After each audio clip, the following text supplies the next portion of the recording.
की शुरुआत करते हैं। शगुन अपशगुन अक्सर हमने अपनी दादी को कहते सुना है कि अच्छे काम के लिए जा रहे हो, ये करो, अगर ऐसा हो गया तो बुरा हो जाएगा।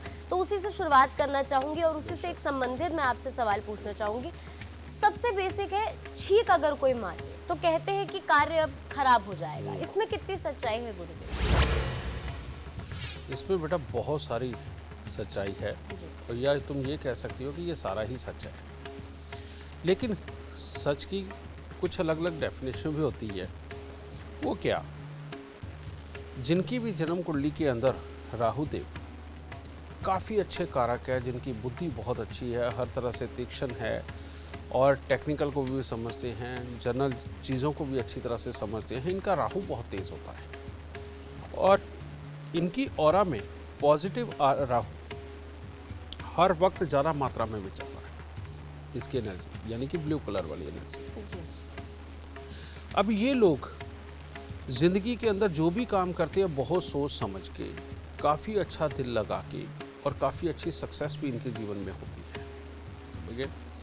और ये हमेशा नरमदिली और अच्छी विचारधारा लेकर के ही काम करते हैं। अब इन लोगों का राहु बहुत अच्छा होने के कारण छींक क्या है? छींक वो वेग है जो किसी को नज़र नहीं आता। जैसे नज़र लगना, ये भी एक वेग है, ये किसी को नज़र नहीं आता। ये जो टेलीफोन के सिग्नल्स हैं, ये भी किसी को नज़र नहीं आता। किसी भी तरह की ऐसी एनर्जी जो किसी को नज़र ना आए बेटा, वो राहु की ही होती है, ठीक है। इसी तरह से छींक के अंदर से जो वेग निकलता है, जो एनर्जी निकलती है, वो किसी को नज़र नहीं आती, लेकिन वो रियलिटी में गोली की तरह चलती है, समझ गए।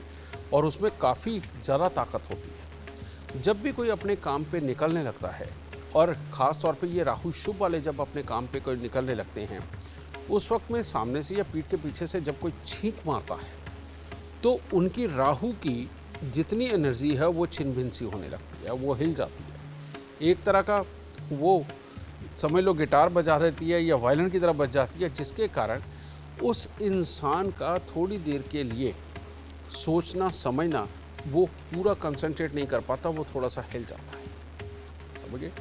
अब वो अगर वो किसी ज़रूरी काम के ऊपर जाने लगा है, तो जो कंसंट्रेट उसे करना चाहिए अपने काम के लिए, उसके प्लान के लिए, उसके ऊपर उसकी कंसंट्रेशन घंटे 2 घंटे के लिए डिस्टर्ब हो जाएगी। कारण ये कि एक बार ये हिली हुई जो एनर्जी है घंटे 2 घंटे तक काबू में नहीं आती।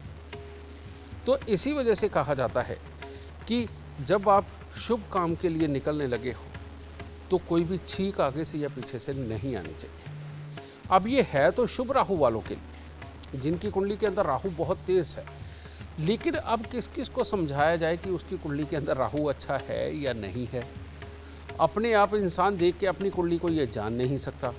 तो इसीलिए ये प्रथा ही बना दी गई कि अगर छींक आई तो उसके बाद में आप ज़रूरी काम के ऊपर ना निकलो। और छींक भी अपने लिए नहीं, यानी खुद स्वयं इंसान मारे। अगर आप निकलने लगे हो, सामने से कोई छींक मार रहा है तब, या आप जब निकलने लगे पीठ के पीछे से किसी ने छींक मारी है तब का ये परहेज़ होता है। और ये बिल्कुल सत्य भी है, लेकिन राहु शुभ वालों के। बातचीत का सिलसिला जारी रखेंगे और इस विषय पे चर्चा भी जारी रहेगी। पर इस वक्त हमारे साथ जुड़े हुए हैं एक कॉलर नई दिल्ली से। गुरुदेव से आप अपना सवाल करें उससे पहले आप हमें अपने जन्म की तिथि, समय, स्थान बता दीजिए। तिथि है 4 अक्टूबर 1978 और समय शाम के 6:40 पे। स्थान है सिवान, बिहार। मैं ये पूछना चाह रहा हूँ कि सर मेरे करियर वगैरह में काफी दिक्कतें काफी टाइम से चले आ रहे हैं, उसका क्या समाधान कैसे हो सकता है? कोई तरीका, कुछ स्टेबिलिटी नहीं आ पा रही है, दिक्कतें परेशानी बढ़ रही है। बेटा तुम्हारी कुंडली के अंदर सूर्य का बेहद खराब होना, ये अपना प्रभाव ही दूसरों के ऊपर पूरी तरह से पॉजिटिव नहीं पड़ने देता। और यही योग यहाँ पर खराब शनि तुम्हारे 5वें स्थान के ऊपर बैठा हुआ है। पहले पिता के सुख, बाद में पुत्रों के सुखों के लिए भी खराब करता है, और बीच बीच में अपने स्वभाव को भी ये बिगाड़ता है। अब क्योंकि यही घर वो ऐसा घर है जहाँ पर दूसरे जो सामने तुम्हें देखते हैं, उनको जो तुम्हारे चेहरे के ऊपर ऑरा नज़र आना हो, नूर नज़र आना हो, या तुम्हारी बातों के अंदर जो प्रभाव नज़र आना हो, ये सब इसी घर से देखा जाता है और यही खराब है। तो इसकी वजह से ये अपनी जीवन के अंदर कामकाज की स्थिरता के लिए और अपना प्रभाव दूसरों पे पूरा पॉजिटिव पड़े और उनसे तुम अपने काम निकलवा सको, इसके लिए वाकई में कमज़ोर है तुम्हारी कुंडली।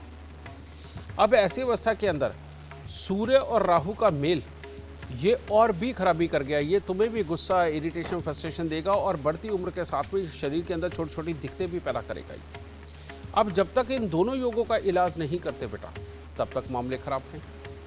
और इसका उपाय है, सबसे पहले 43 दिन लगातार 8 साबुत बादाम मंदिर ले जा कर के चढ़ाने हैं, प्रणाम करके 4 वापस उठा के लाने हैं और ला करके लोहे के डिब्बे में डाल के उसे अंधेरे कमरे में बंद करके रखो। और इनको पूरा साल अपने घर पे रखना है और भूल के भी इनमें से एक भी बादाम कोई खाए नहीं। और 1 साल बाद जाकर के इनको बादामों को जल प्रवाह करना है और लोहे का डिब्बा वहीं फेंक देना। दूसरा उपाय, घर पे काले रंग का कुत्ता पालो और हर रविवार को बंदरों को गुड़ और गेहूं ज़रूर खिलाओ और हर रोज़ मीठे दूध के अंदर अंगूठा डुबो करके बेटा उसको दिन में 2 बार 4 बार ज़रूर चूसो और कम से कम 2-2, 3-3 मिनट तक चूसो। अगर ये उपाय किए तो बेटा धन से संबंधित समस्याएं तुम्हारी खत्म होंगी, औलाद के सुखों से संबंधित समस्याएं खत्म होंगी और कामकाज के ऊपर बार बार जो तब्दीली और खराबियों के हालात आते हैं वो सारा कुछ सही होंगे। जब भी मौका मिले किसी गरीब कन्या की शादी हो तो बेटा अपने वज़न के बराबर लोहा यानी कि कोई संदूक या ट्रंक या कोई अलमारी वगैरह लेकर के उसकी शादी पे दान दे देना। उसके बाद तुम्हें ज़्यादा अच्छे फलों की प्राप्ति होगी। लेकिन जब भी घर के अंदर मकान बनाओगे, ख़ासतौर पे अपनी कमाई से, तब बेटा तकलीफें होंगी। तुम्हारे बेटे कितने हैं? बेटा एक है सर, मेरा एक बेटा है, एक बेटी है।